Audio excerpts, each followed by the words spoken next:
what we did with our legitimate currency is we removed all the language that made the notes legitimate, all the language that reflected the promise to pay.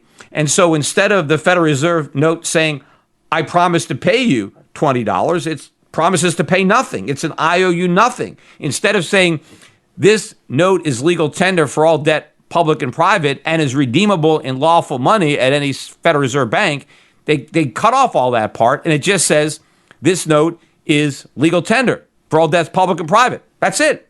But nowhere on a Federal Reserve note does it claim to be a dollar. I mean, it has the word dollar written on it, but so what? You can write anything on there. I mean, it has, the names of presidents on there. It doesn't mean that that's an actual president. What the notes claim to be are notes. Just read it. It says this note. It doesn't say this dollar. This note is legal tender, right? And, my father used to give an example that makes a lot of sense. It's like, let's say you went and checked your coat at a restaurant, and you go in there and you give them your coat, and then they give you a little piece of paper that's a receipt for that coat, right? And so you hold on to this little coat check, and then when it's time to leave, right, you give them the piece of paper, and they give you your coat back. But what if while you were having dinner, they stole your coat? And then when you come back, let's say that the check actually had something on it, and it said, good for one coat.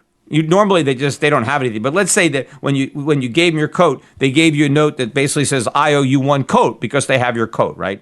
And so then you come back and you give them this slip wanting to get your coat back, but it's not there because they stole it.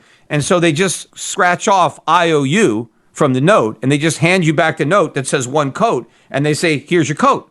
Well, that's not a coat. You can't wear that. It's a piece of paper.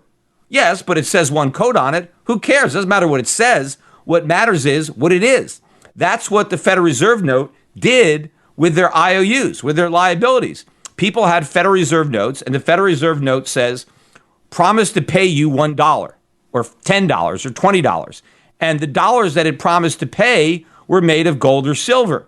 But then you go back to the Federal Reserve with the note and you want to get the gold and silver, and all they do is scratch off, right?